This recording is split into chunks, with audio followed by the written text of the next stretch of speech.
ప్రణమ్య శిరసా దేవం గౌరీపుత్రం వినాయకం భక్తావాసం స్మరే నిత్యం ఆయుష్కామాదసిద్ధయే ప్రథమం వక్రతుండం చ ఏకదంతం ద్వితీయకం తృతీయం కృష్ణపింగాక్షం గజవక్త్రం చతుర్థకం లంబోదరం పంచమం చ షష్టం వికటమేవ చ సప్తమం విఘ్నరాజం చ ధూమ్రవర్ణం తదాష్టమం నవమం బాలచంద్రం చ దశమం తు వినాయకం ఏకాదశం గణపతిం ద్వాదశం తు గజాననం ద్వాదశైతాని నామాని త్రిసంధ్యం యః పఠే నరః న చ విఘ్నభయం తస్య సర్వసిద్ధికరం ప్రభుం. ప్రపంచ దేశాలన్నిటిలోనూ భారతదేశము కర్మ ధర్మ ధ్యాన పరాయణమై సర్వోత్తమమైన విశిష్ట స్థానాన్ని కలిగి ఉంది. అట్ట భారతదేశంలో హిమాలయాలాది పర్వతములు, గంగానది, నైమిషం మొదలైన ప్రదేశములలో చేసినటువంటి పూజ మరింత పవిత్రమైనదిగా చెప్పబడుతోంది. అంటే అనేక వేల కోట్ల ఫలితాన్నిచ్చేదిగా ప్రసిద్ధి చెందాయి. వైశాఖం, ఆషాఢం, కార్తీకం, మాఘం మొదలైన పవిత్రములైన పుణ్యదాయకములైన కాలములలో చేసే స్నానం, జపం, తపం మొదలైన వాని వల్ల వచ్చే పుణ్యం బగణ్యమైనది. అంటే ఇంత అని లెక్కకు రానిది. పూర్వం మహారుషులు శ్రీ మహావిష్ణువు వద్దకు వెళ్ళి, స్వామి, స్నానానికి, ధ్యానాధికమైన తపస్సుకి ప్రశాంతము, పావనము, సిద్ధప్రదము అయిన ప్రదేశాన్ని మాకీ భూమండలంలో నిర్దేశింపుడని ప్రార్థించినారు. అప్పుడు శ్రీ మహావిష్ణువు వారితో, మహర్షులారా, నేను నా చక్రాన్ని విసురుతాను, అది ఎక్కడ పడుతుందో ఆ ప్రదేశము తృణకాష్ట జల సమృద్ధమైన తపోయోగ్యమైన ప్రదేశంగా గుర్తించండి అని చెప్పి తన చక్రాన్ని విసురుతాడు. ఆ మహావిష్ణువు యొక్క చక్రనేమి పడిన ప్రదేశాన్ని నైమిసారణ్యమని వ్యవహరిస్తూ సౌనకాది మహర్షులు అక్కడ స్థిర నివాసం ఏర్పరచుకున్నారు. వారు అక్కడ నివసిస్తూ యజ్ఞయాగాదులు చేస్తూ ఉంటే భూమండలంలో వివిధ ప్రాంతాలలోని ఆయా ఆశ్రమాలలోని మహర్షులు చూడడానికి వస్తూ ఉండేవారు. అలాగే రోమహర్షణుడు, ఆయన కుమారుడు సూత మహర్షి అందరిలాగా ఆ యాగాన్ని చూడడానికి విచ్చేశారు.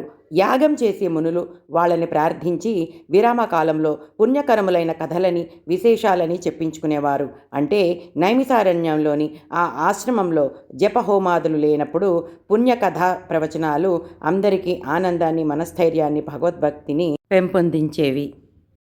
ఒకప్పుడు సౌనకాది మహర్షులు చిరకాలం జరిగే యాగమునొకదానిని ప్రారంభించారు. ఆ యాగం కొన్ని సంవత్సరాలు జరుగుతుంది. అటువంటి యాగాన్ని చూడాలని చాలామంది మునులు దేశం నలుమూలల నుండి వచ్చి ఆసక్తితో చూస్తున్నారు. అలా వచ్చిన వారిలో సూత మహర్షి ఉన్నారు. సౌనకాది మునులు ఆయనకు ఎదురు వెళ్ళి సగౌరవంగా తీసుకొని వచ్చారు. తగిన ఆసనంపై కూర్చోబెట్టి అతిథి సత్కారాలు చేశారు. ఆయనతో ఇలా అన్నారు, సూత మహర్షి, మా తండ్రి గారు రోమ మహర్షుల వారు పురాణ ప్రవచనంలో ధర్మ విషయాలను వివరించడంలో సాటి లేనివారు. శరీరము పులకించి ఆనంద పారవస్యంచే రోమములు కూడా పులకరించేటట్లు చేయగల సమర్థులు. రోమములకు హర్షము కలిగించేవారు కనుక రోమ మహర్షులని సార్థక నామధేయులైనారు. వారి కుమారులైన మీరు కూడా ఆయన అంతటి వారై ఆయనకు తగిన పుత్రులని అనిపించుకున్నవారు. మా అదృష్టవశం వల్ల మీరు ఈ యాగ సందర్శనమునకు వచ్చారు. విరామ సమయంలో మాకు పుణ్యకరములైన విషయాలని వినడం మరింత ఫలప్రదం అవుతుంది కదా, దయవుంచి మాకు పుణ్యకథలని వినిపించండి అని ప్రార్థించారు. సూత మహర్షి వారి ఆతిథ్యాలను స్వీకరించి సుఖాసనంపై కూర్చుని వారి మాటలను విన్నాడు. వారందరికీ నమస్కరించి చిరునవ్వుతో, మీకు నా మీద ఉన్న అభిమానానికి కృతజ్ఞుణ్ణి. పుణ్యకార్యాలు జరిగే చోట పుణ్యప్రదమైన విషయాన్ని చెప్పటం కూడా ఒక అదృష్టమే. అది కూడా యజ్ఞంలా పవిత్రమైన కార్యమే. ఈ రూపంగా నన్ను ఈ పుణ్యకార్యంలో ఇలా అన్వయించేటట్లుగా చేసే మీకు నేను కృతజ్ఞుణ్ణి. మా తండ్రి గారి వలన విన్నదాన్ని అనుసరించి వ్యాస మహర్షుల వారి దయా విశేషం చేత నాకు తెలిసిన విషయాన్ని మీ అనుగ్రహం చేత స్ఫురింపజేసుకొని యథాశక్తి వినిపించి మీ ఆనందాశీస్సులని భగవత్కృపని పొంద ప్రయత్నిస్తున్నాను. మీ ఆజ్ఞ ఏమిటి అని సవినయంగా అడుగుతాడు. అప్పుడు మునులు సూత మహర్షి లోగడ వైశాఖ మాసం, కార్తీక మాసం వైశిష్ట్యాన్ని, ఆయా మాసంలో చేయవలసిన వ్రతానుష్ఠాలని వివరించి మాకు ఆనందం కలిగించారు. ప్రస్తుతం మాఘమాస మహిమను వివరింపుడని కోరారు.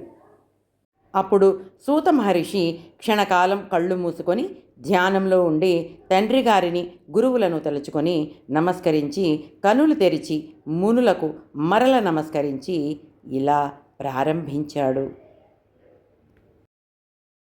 సౌనకాది మహామునులు సూత మహర్షిని మాఘమాస మహిమను వివరింపమని కోరతారు.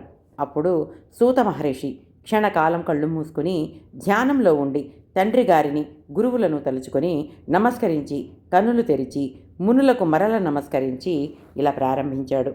మహర్షి సత్తములారా, మీరు అడిగిన ప్రశ్న సారవంతమైనది, విశేషించి సామాన్య ప్రజానీకానికి మరింతగా ఉపయోగించేది. చదువుకున్నవారు కొద్దిమంది అయినా యజ్ఞయాగాదులు, జపతపాలు చేసి పాపం పోగొట్టుకుని పుణ్యం సంపాదించుకుంటారు. పై విధంగా చేసే అవకాశం లేనివారు తరించటానికి ఈ విషయం బాగా ఉపకరిస్తుంది. పూర్వం ఒకప్పుడు జగన్మాత అయిన పార్వతీదేవి పరమేశ్వరుణ్ణి ఇదే విషయాన్ని అడిగింది. గృత్నమద మహర్షి మొదలైన వారు చెప్పిన విషయాలని పార్వతీదేవికి పరమేశ్వరుడు చెప్పిన విషయాలతో పాటు చెప్పేదను వినండి.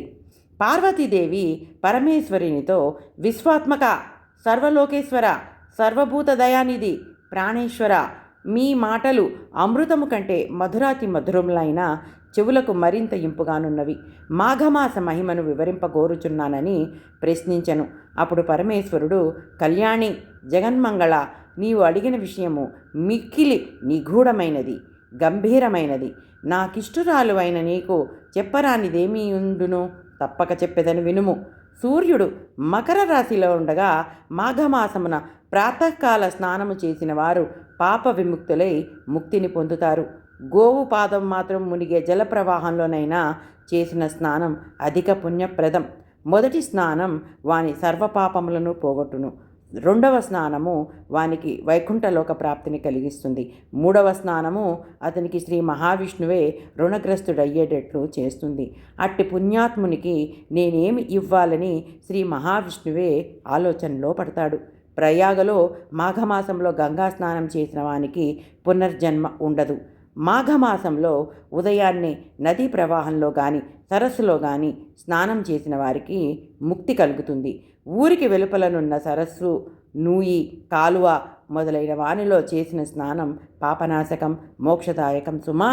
తెలిసి కానీ తెలియక కానీ బలవంతంగా కానీ మాఘమాసమున ఒకమారు స్నానమైనను సూర్యోదయమునకు ముందుగా చేసినచో వాని పాపములన్నీయు పోవును. భక్తిభావముతో నెలంతయు చేసినచో విష్ణులోకము చేరును. స్నానము చేసి పురాణము విన్నచో అతడు ఋషి అయి జన్మించును అంటూ పరమేశ్వరుడు పార్వతీదేవితో ఇంకా ఇలా చెప్పసాగాడు. ఎట్టి పాపకర్మలు ఆచరించిన వాడైనను మాఘమాస ప్రాతకాలమున మా యందు స్నానమాడినచో వాని పాపములను మేము నశింపచేయుదమని జలములు ఘోషించుచున్నవి. మాఘ స్నానము చేసిన వానికి సంసార భయము లేదు. ఆడంబరము కొరకు గాని భయము చే గాని బలవంతముగా గాని మాఘస్నానము చేసిన వాడు పాప విముక్తుడై పుణ్యాత్ముడగును. అశక్తుడు తాను మాఘస్నానము చేయలేకపోయినచో స్నానము చేసిన వానికి దక్షిణనిచ్చి వాని నుండి స్నానఫలమును పొందవచ్చును. ఈ మాసమున నిరుపేదలకు వస్త్రదానము గాని కంబళి దానము గాని చేసిన స్నానఫలము నుండి పుణ్యవంతులగుదురు. బలవంతముగా స్నానము చేసిన వారికిని చేయించిన వారికిని పుణ్యం కలుగును. ఈ స్నానమును అన్ని వర్ణముల వారును చేయవలెను. మాఘస్నానము చేయువారిని నిందించినను పరిహసించినను నివారించినను మహాపాపములు కలుగును. పార్వతి, మాఘస్నానము సద్యోముక్తి ప్రదము. దానికి సాటి లేదు. శక్తి లేనివారు కాళ్ళు చేతులను కడుగుకొని ఆచమనమును చేసి పురాణమును విన్నను వారికి స్నానఫలము కలుగును. అన్ని మాసములలో మాఘమాసము ఉత్తమము. సకల దేవతలందరిలో శ్రీవారు ఉత్తముడు. అన్ని మాసములలో మాఘమాసము ఉత్తమము. వృక్షములలో అశ్వత్థ వృక్షము ఉత్తమము. తేజస్వంతులందరిలోకి సూర్యుడు ఉత్తముడు. శాస్త్రములన్నిటిలో వేదములు ఉత్తమములు. కావున మాఘమాస స్నానము చేయువారిని నిందించినను నివారించినను మహాపాపములు కలుగును. 4 వర్ణముల వారిలో బ్రాహ్మణుడు ఉత్తముడు. పర్వతములలో మేరు పర్వతము ఉత్తమము. కావున మాఘమాస స్నానమును అంత పుణ్యప్రదముగా చెప్తారు సుమా. దిలీప మహారాజు మాఘస్నాన మహిమను తెలుసుకొనవలెనని తమ కులగురువైన వశిష్ఠ మహర్షి ఆశ్రమమునకు వెళ్ళెను. గురువును దర్శించి నమస్కరించి మాఘమాస స్నాన మహిమను తెలపగోరెను. వశిష్ఠ మహర్షి దిలీపుని ఆశీర్వదించి ఇట్లనెను: నాయనా దిలీప, నీ కోరిక విశిష్టమైనది. మాఘమాసము చాలా విశిష్టత కలిగినది. మాఘమాసము శివకేశవ ప్రీతికరమైనది. ఆ నెలలో చేసిన పుణ్యకార్యములు ఇతర దినములతో చేసిన పుణ్యకార్యముల కంటే ఎక్కువ పుణ్యమును ఇచ్చును. మాఘమాసమున ప్రాతకాలమున చేసిన స్నానమే సర్వపాపములను పోగొట్టి అక్షయములైన పుణ్యఫలములను ఇచ్చును. స్నానమే ఇంత అధికమైన పుణ్యము ఇచ్చినచో పూజ పురాణ శ్రవణాదుల వల్ల ఎంతటి ఫలముండునో ఊహించుకొనుము. మాఘస్నానము వల్ల సర్వదుఃఖములను పోగొట్టుకుని శుభలాభములను పొందిన కొందరి వృత్తాంతములను వివరింతును. దానిని బట్టి మాఘస్నాన వైశిష్టము తెలుసుకొన ప్రయత్నించుము. పూర్వము ఒకప్పుడు భయంకరమైన క్షామము, అంటే వానలు లేకపోవడం, పంటలు పండకపోవడం మొదలైన లక్షణాలు కలిగినటువంటి కరువు అన్నమాట. వింధ్య హిమాలయ పర్వతాల మధ్యనున్న భూమిలో కలిగెను. దీని వలన సామాన్య జనులు, ప్రభువులు, మునులు, మహర్షులు, పశువులు, పక్షులు, సర్వప్రాణులు మిక్కిలి బాధపడినవి.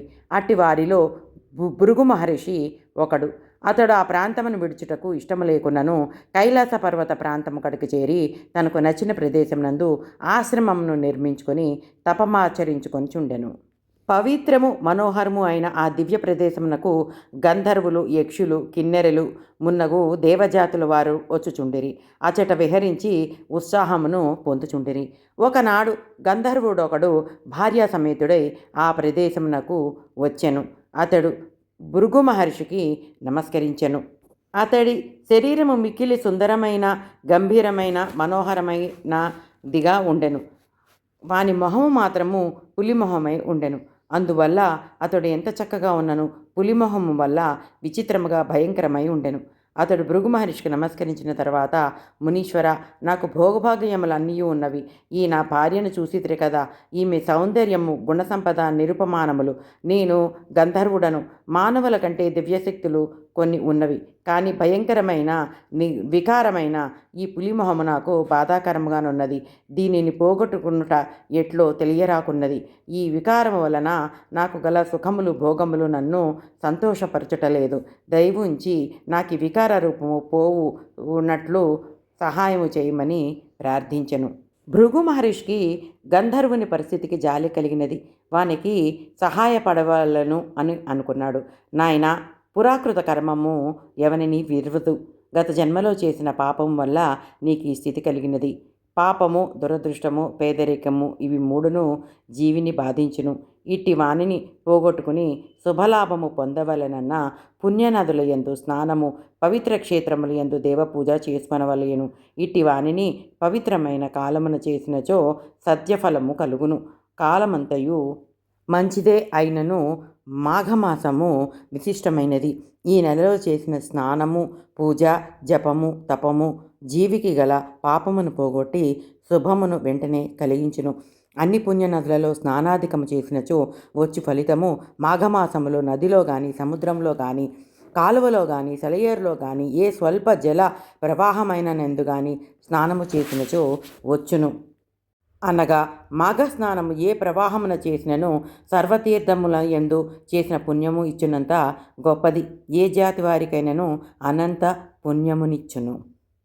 ఓ గంధర్వ, మాఘస్నానమును ఏ ప్రవాహమున చేసినను సర్వతీర్థముల యందు చేసిన పుణ్యము ఇచ్చునంత గొప్పది. ఏ జాతి వారికైనను అనంత పుణ్యమును ఇచ్చును. నీ అదృష్టవశమున ఇది మాఘమాస ప్రారంభము కావున నీ భార్యతో పాటు ప్రతిదినము ప్రాతకాలమున మాఘస్నానమును, ఇష్టదేవతా పూజను అచ్చటనున్న నదిలో చేయుము అని భృగు మహర్షి ఆ గంధర్వునకు చెప్పెను. ఆ గంధర్వుడు ముని చెప్పినట్లుగా అచ్చటి నదిలో మాఘస్నానమును తీరమున ఇష్టదేవతా పూజను విడువక మాఘమాసమంతయు చేసెను. ఆ పుణ్యవశమున వాని పులిమొగము పోయి వానికి సుందరమైన ముఖము వచ్చెను. గంధర్వుడును ఆశ్చర్యపడి మాఘమాస మహిమను కీర్తించును.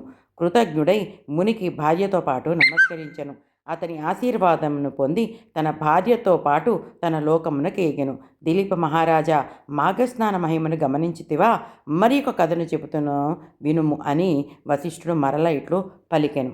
ఏమి చెప్పెనో 2వ అధ్యాయంలో చూద్దాము. అంతవరకు సెలవు.